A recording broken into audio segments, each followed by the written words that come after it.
Hmm.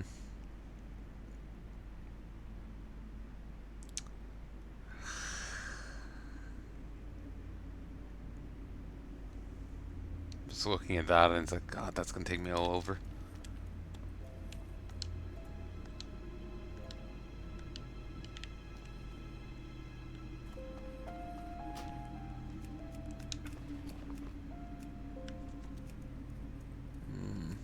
I thought I was gonna have to kill more people for this, so...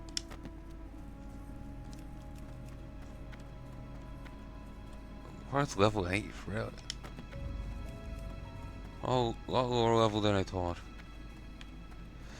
Okay, we'll wander this way.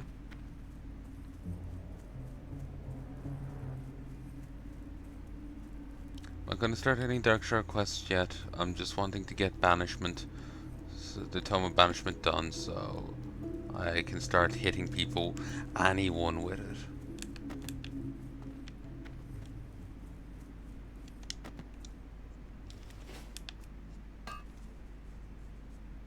Oh wait, shit.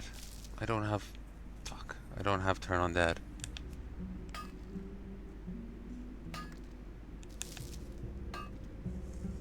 I'll go back for Divine Storm later when I either have support or I have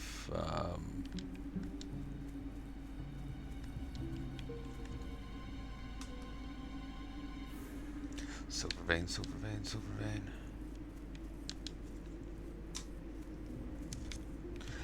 Either when I have support or I have I'm higher level.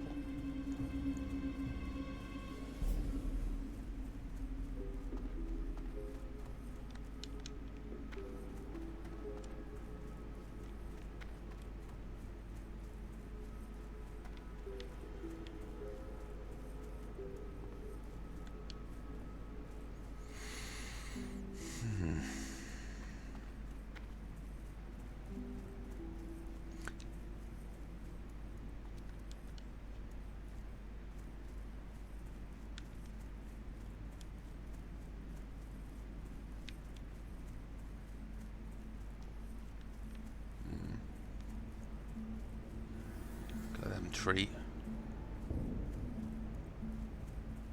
Yeah, I think I just have to go in proper.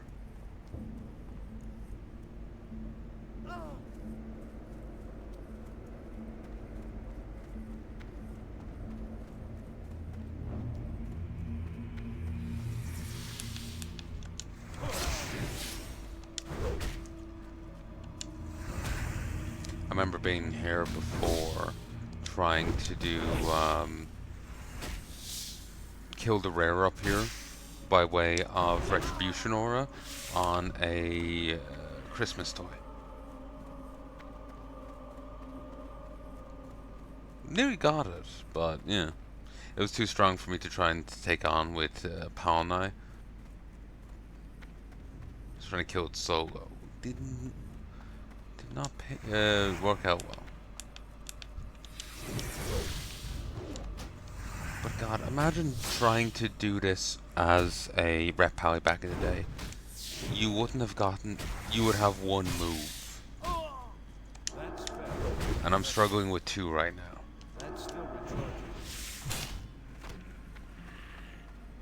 Oh yeah, remember when I was saying that I got attacked by a Mott?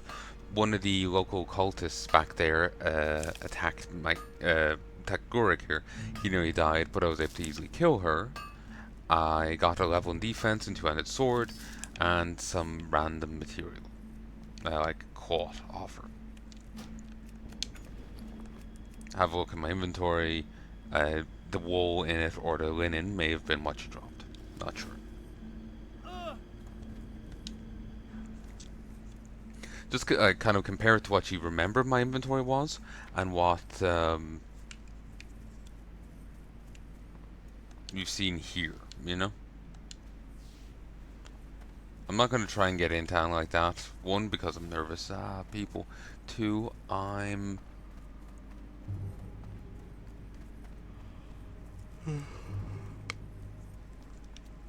don't think I'm ready. I need to get, I need more than two attacks, goddammit. Hey there.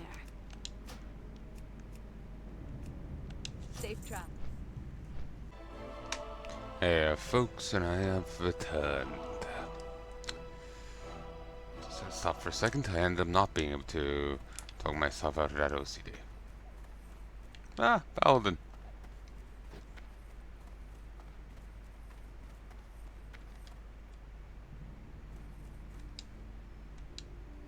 Wonder if anything else sold was gone.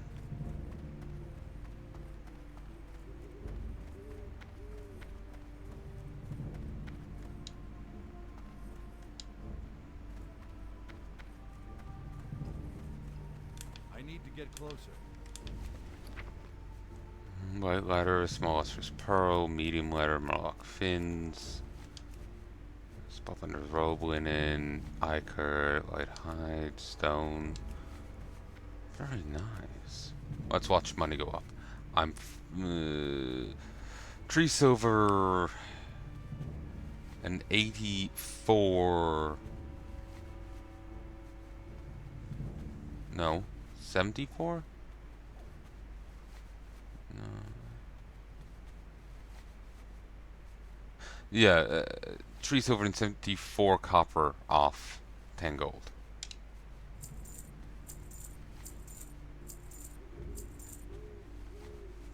Oh yeah.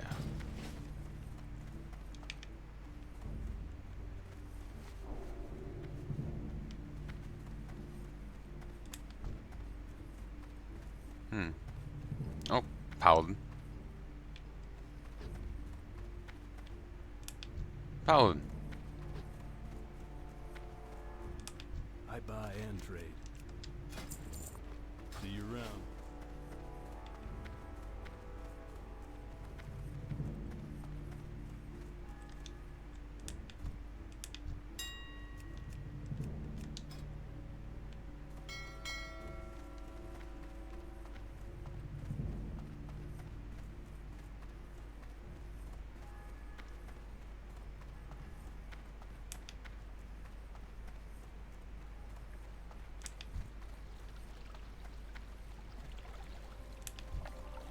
Paladin.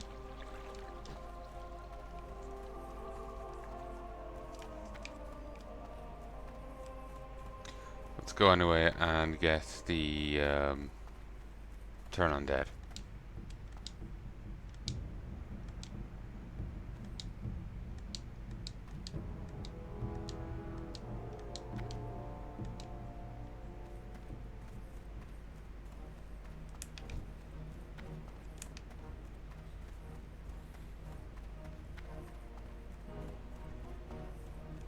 Greetings.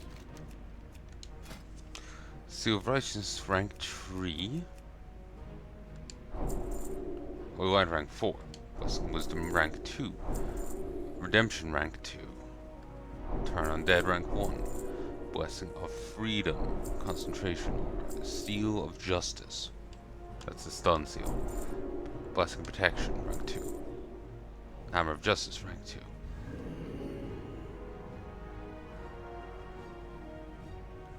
Oh god. 3-second stun? Jesus. I'm too used to retail 1, which is 6-second. Careful. Jesus. I'm down below where before I empty that mailbox. I just thought I should get everything.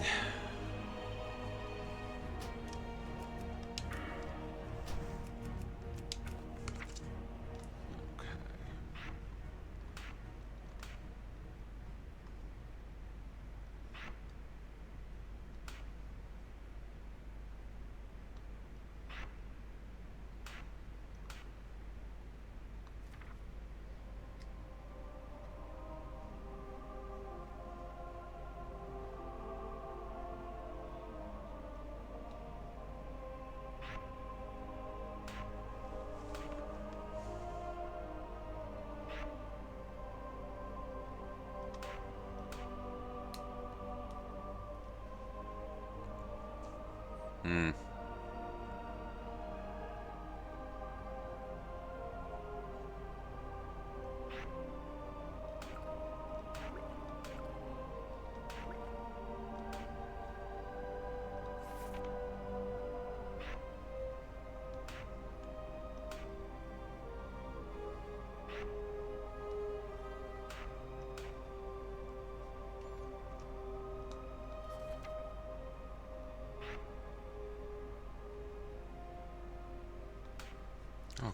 Awesome.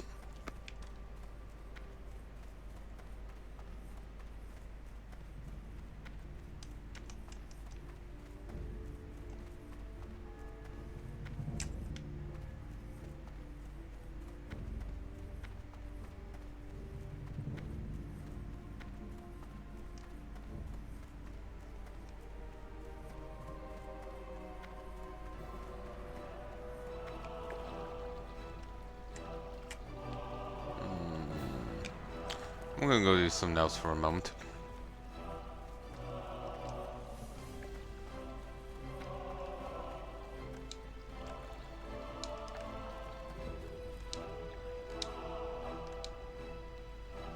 What, you may ask? I'm gonna go do some readings. And I'm also gonna go a step further and cut them out and make them separate videos.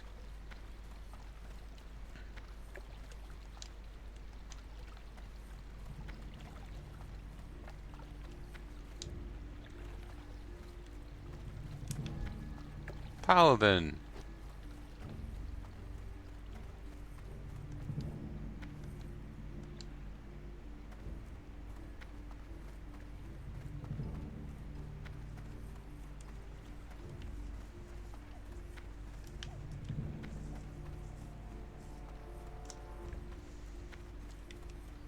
Khadgar himself coming here to bring us some enchants.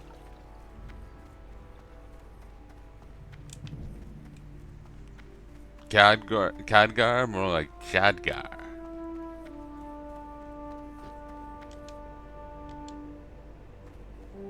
Need help?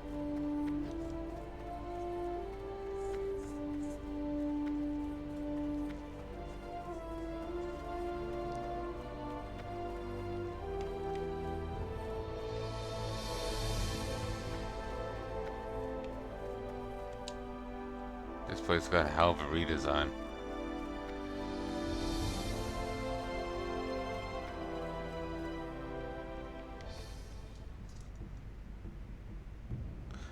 This is the Deepram Tram acknowledgement.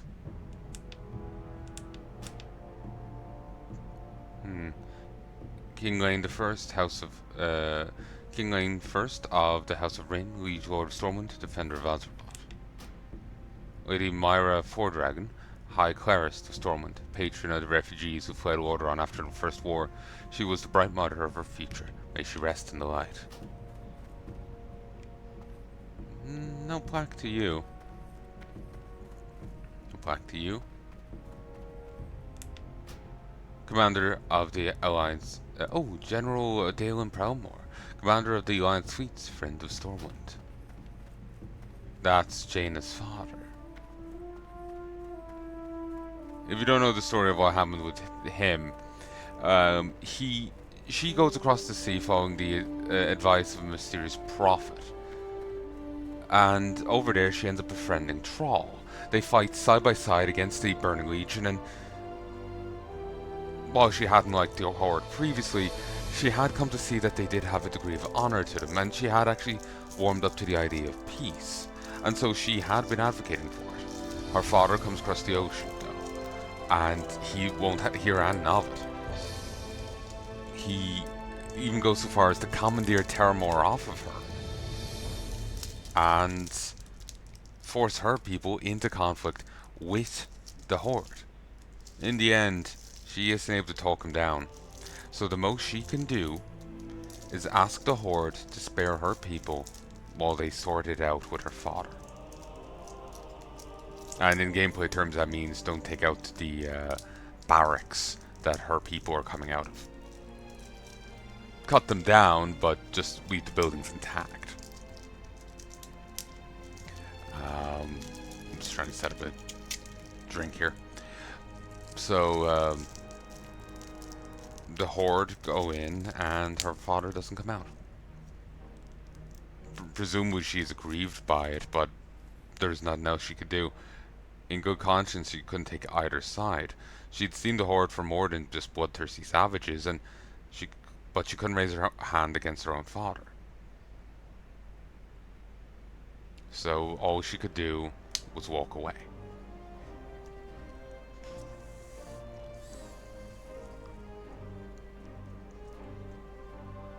It's why Jaina, in in Miss Pandaria, when Terramore gets mana bombed, she is as livid as she is. Not only did she lose her apprentice, not only did she lose a friend in the leader of the Kirin Tor, not only did she lose her people, but she stood to one side and left her father die in the name of peace with the Horde. What was that for? That's why I feel they mishandled her in Battle for Azeroth. If you want her to become the leader of the current of the Colterans, fair enough. That works. That's fine. But it's her becoming their leader will be the culmination of a redemption quest that should have spanned the expansion. Maybe in the final patch of it, she's maybe she rallies the people against, depending on how they wanted to handle the old god thing outside of it, she rallies them against it. But throughout the expansion, she's there fighting, tanklessly fighting to protect and help them. You don't get to do a redemption quest bloodlessly. She would have to suffer for it. We did most of the work and she just gets the title. Yeah, she suffered a bit, but she did not. The Coltiran people were set to lynch her in the streets when she arrived first. We did all the work and she just gets her title there. Becomes the Grand Admiral. That didn't flow right. What should have happened was her tanklessly, there's issues all along the land. She should have been there helping. Oh, maybe we could quest alongside her, but also there's, when you're walking around like both Harris now, you can randomly find her talking with people. There should have been stuff like that of you randomly find her fighting enemies in the different zones, saving people. Maybe getting a bit injured for it because she just took down something nasty that arose. Maybe you get to help her with it or something. But you get to see her actually trying to help the Coltiran people to try and, earn redemption in their eyes.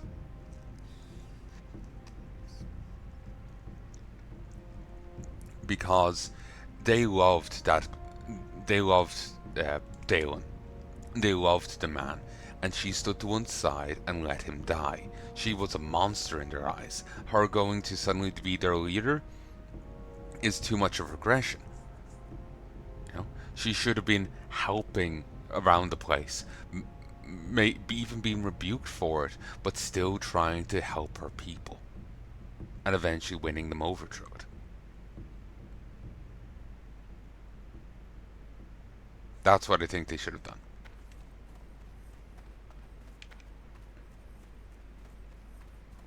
What can I do for you?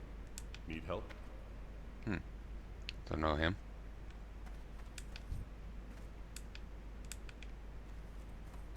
So anyway, readings. I think I've read this before. Yes. I did read this before, but this means I don't have to track it down. Agwin and the Dragon Hunt. As the politics and rivalries of the 7 human nations waxed and waned, the line of guardians kept its constant vigil against chaos. There were many guardians over the years, but only one ever held the magical powers of Terrasville at any given time. One of the last guardians of the age distinguished herself as a mighty warrior against the shadow. Agwin, a fiery human girl, won the approbation of the Order and was given the mantle of guardianship. Agwin vigorously worked to hunt down and eradicate demons wherever she found them, but she often questioned the authority of the male-dominated Council of Terrasville. She believed that the ancient elves and elderly men who presided over the council were too rigid in their thinking, not far-sighted enough to put a decisive end to the conflict against chaos. Impatient with lengthy discussion and debate, she yearned to prove herself worthy to her peers and superiors. As a result, frequently frequently chose valor over wisdom in crucial situations. As her mastery over the cosmic power of Tirisfal grew, Agwyn became aware of a number of powerful demons that stalked the icy northern continent of Northrend. Traveling to the distant north, Agwyn tracked the demons into the mountains. There, she found that the demons were hunting one of the last surviving dragon fights and draining the ancient creatures of their innate magic. The mighty dragons, who had fled from the ever-advancing march of the mortal societies, found themselves too evenly matched against the dark magics of the Legion. Agwyn confronted the demons, and with help from the noble dragons, eradicated them. Yet, as the last demon was banished from the mortal world, a great storm erupted throughout the north. An enormous dark visage appeared in the sky above Northrend. Sir Garrus, the Demon King and Lord of the Burning Legion, appeared before Agwyn, bristled with hellish energy. He informed the young guardian that the time of Tirisfal was about to come to an end, and that the world would soon bow before the onslaught of the Legion. The proud Agwyn, believing herself to be a match for the menacing god, unleashed her powers against Sir Garrus' avatar. With disconcerting ease, Agwyn battered the Demon Lord with her powers and succeeded in killing his physical shell. Fearing that Sir Garrus' spirit would linger on, Agwyn locked the ruined husk of his body within one of the ancient halls of Kalimdor that had been blasted to the bottom of the sea when the Well of Eternity collapsed. Agwyn would never know that she had done exactly as Sir Garrus had planned. She had inadvertently sealed the fate of the mortal world, for Sir Garrus at the time of his corporeal death had transferred his spirit into Agwyn's weakened body. Unbeknownst to the young guardian, Sir Garrus would remain cloaked within the darkest recesses of her soul for many long years. So yeah, I'm going to cut these into separate videos, though I'll probably leave this all intact, so you just see it in one-on-one. There's a lot here. The Alliance of Odoron. Lord Wotar rallied the remnants of Azeroth's armies after their defeat at Stormwind Keep, and then launched a massive exodus across the sea to the northern kingdom of Odoron. Convinced that the Horde would overcome all of humanity left unchecked, the leaders of the 7 human nations met and agreed to unite what would become known as the Alliance of Odoron. For the first time in nearly 3,000 years, the disparate nations of Arator were once again united under a common banner. Appointed as the Supreme Commander of the Alliance forces, Lord Wotar prepared his armies for the coming of the Horde. Aided by his lieutenants Uther the Lightbringer, Admiral Dalen Proudmoore, and Tyrellian, Lothar was able to convince Lordaeron's demi-human races of the impending threat as well. The Alliance succeeded in gaining the support of the stoic dwarves of Ironforge, a small number of high elves of Kel'Thuzad. The elves, led at that time by an Asterian Sunstrider, were largely uninterested in common conflict. However, their duty-bound aided Lothar because he was the last descendant of the Arati bloodline, which aided the elves in ages past. The Horde, now led by Warchief Doomhammer, brought in ogres from its homeworld of Draenor and conscripted the disenfranchised Amani forest trolls into its fold. Setting out on a massive campaign to overrun the dwarf kingdom of Khazmudan and the southern reaches of Odoron, the Horde effortlessly decimated all opposition. The epic battle of the Second War raged from large-scale naval skirmishes to massive aerial dogfights. Somehow the Horde had unearthed a powerful artifact known as the Demon Soul, and used it to enslave the ancient dragon queen Alexstrasza. Threatening to destroy her precious eggs, the Horde forced Alexstrasza to send her grown children to war. The noble red dragons were forced to fight for the Horde, and fight they did. War raged across the continents of Khazmodan, Odoron, and Azeroth itself.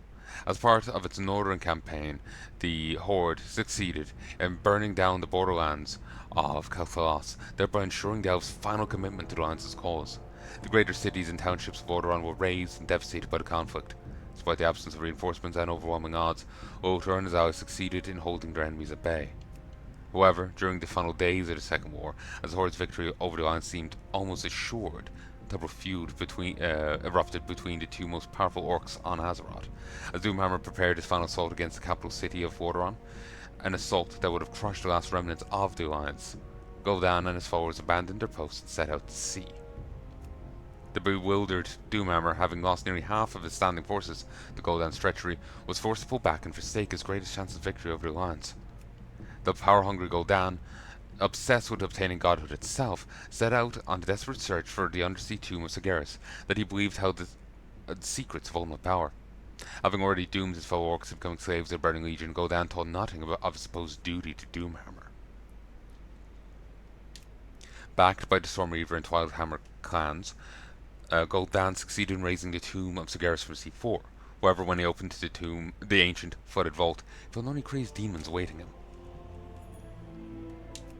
Seeking to punish the wayward orcs for the costly betrayal, Doomhammer sent his force to kill Gul'dan, bring the renegades back into the fold. For his recklessness, Gul'dan was torn apart by the maddened demons he had set loose. With the leader dead, the renegade clans quickly fell before Doomhammer's enraged legions. Although the rebellion had been quelled, the Horde was unable to recoup the terrible losses it suffered. Gul'dan's betrayal had afforded the lands not only hope, but also time to regroup and retaliate. Lord Woltar, seeing the Horde was fracturing from within, gathered the last of his forces and pushed Doomhammer south, back in the shattered heartland of Stormwind. There, the land's forces trapped the retreating Horde within the volcanic fortress of Blackrock Spire. Although Lord Woltar fell in battle at the Spire's base, his Lieutenant Thralian rallied the Alliance forces at the 11th hour and drove the Horde back into the abysmal Swamp of Sorrows. Thralian's forces succeeded in destroying the Dark Portal, the mystical gateway that connected the Orcs to their homeland of Draenor. Cut off from its reinforcements and fractured by infighting, the Horde finally buckled in upon itself and fell before the might of the Alliance. The scattered Orc clans were quickly rounded up and placed within guarded internment camps. Though it seemed that the Horde had been defeated for good, some remained highly skeptical that peace would last. Khadgar, now an archmage of some renown, convinced the Alliance High Command to build the fortress of Nethergard to watch over the ruins of the Dark Portal, ensure that there would be no further invasions from Draenor. There was one thing here I noticed.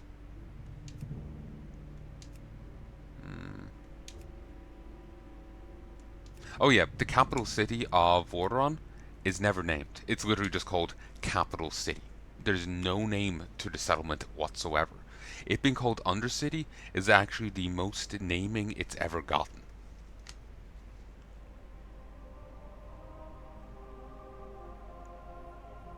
And it's literally just Undercity.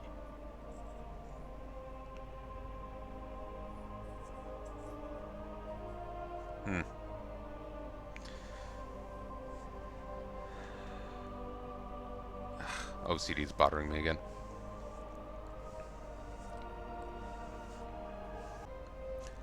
One, two, three, four. But yeah, it's only ever called Capital City. There's no other naming on it whatsoever. It's marked down as Capital City in Warcraft 3. It's marked down as Capital City here. There's no actual grander name for it. I tried to find one, but there's nothing.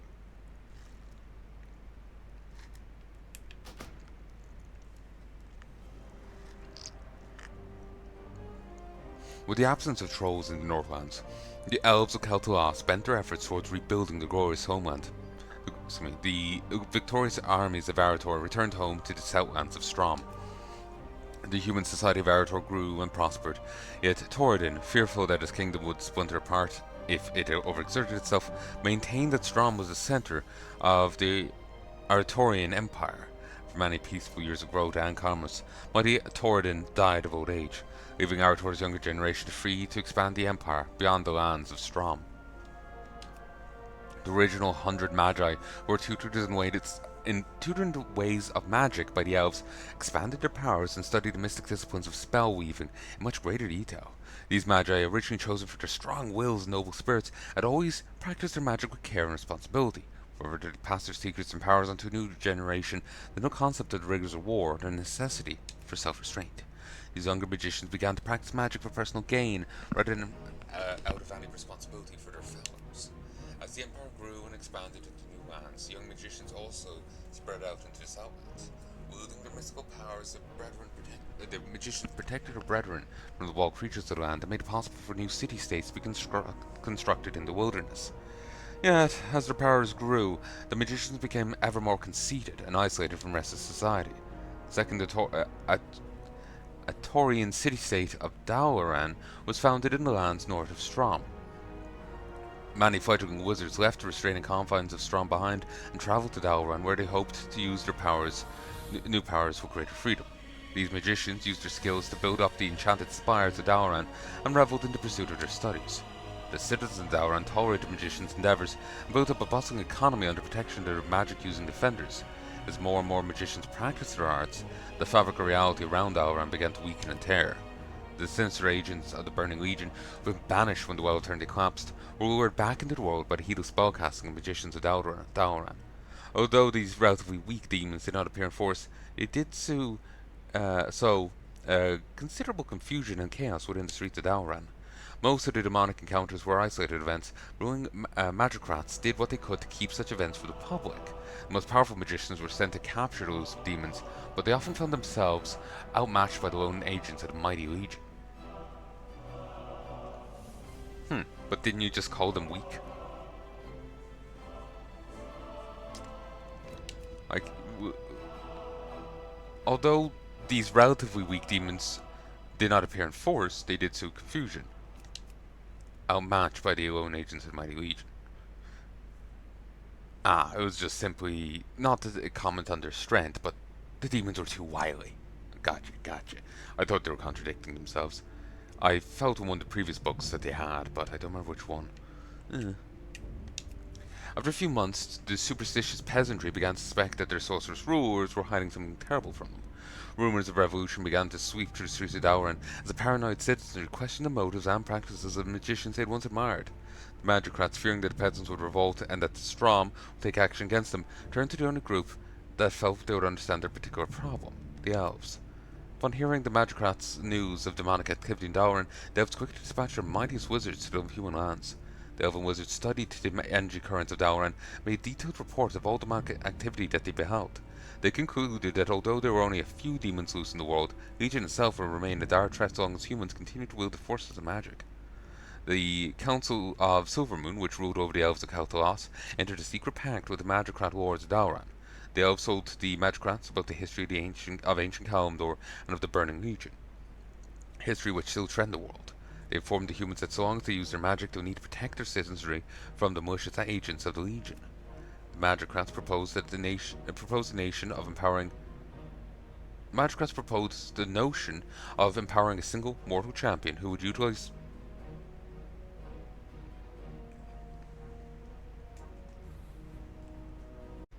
Hey folks, sorry about that. This is going to be an interesting one to edit together.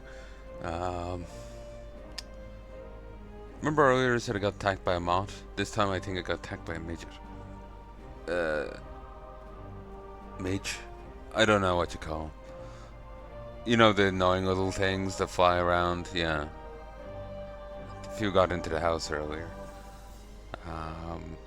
They wandered around looking to be nuisances. They disgust me. And so when I saw one, I was like, "Bleh!" And I had to go deal with that. Never. It appeared for a second in the corner of my vision. Again, when I stared at it in the whatever light's been cast on the bed here from the monitor. And then that was it. I'm not even sure if I saw it at this point. No, calf, you don't get to type to WoW. But,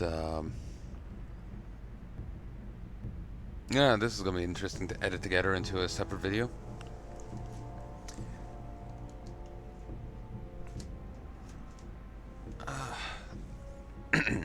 The magicrats proposed the notion of empowering a single mortal champion who would utilize their powers in order to fight a never-ending secret war against the Legion. It was stressed that the majority of mankind could never know about the Guardians or the threat the Legion for fear that they would riot in fear and paranoia. The elves agreed to the proposal and founded a secret society that would watch over the selection of the Guardian and help them to stem the rise of chaos in the world. The society held the secret meetings in the shadowed Terraceville glades, where the High Elves had first settled in Wateron. Thus they named the secret sect the Guardians of Terraceville. The mortal champions who were chosen to be guardians were imbued with incredible powers of both elven and human magic. Though there would only ever be one guardian at a time, they held such power that they could single-handedly fight back the Legion's agents wherever they were found in the world. The Guardian's power was so great that only the Council of Terrasville was allowed to choose potential successors to the Mantle of Guardianship. Whenever a Guardian grew too old or wearied of the secret war against Chaos, the Council chose a new champion, and under controlled conditions formally channeled the Guardian power into its new agent. As generations passed, Guardians defended the Masters of Humanity from the invisible threat of the Burning Legion throughout the lands of Arator and Kel'Thuzad. Arator grew and prospered, while the use of magic spread throughout the Empire. Meanwhile, the Guardians kept careful watch for signs of demonic activity.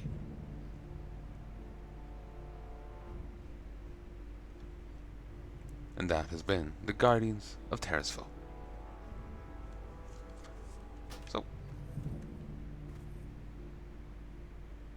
So using arcane magic draws the demons to this world.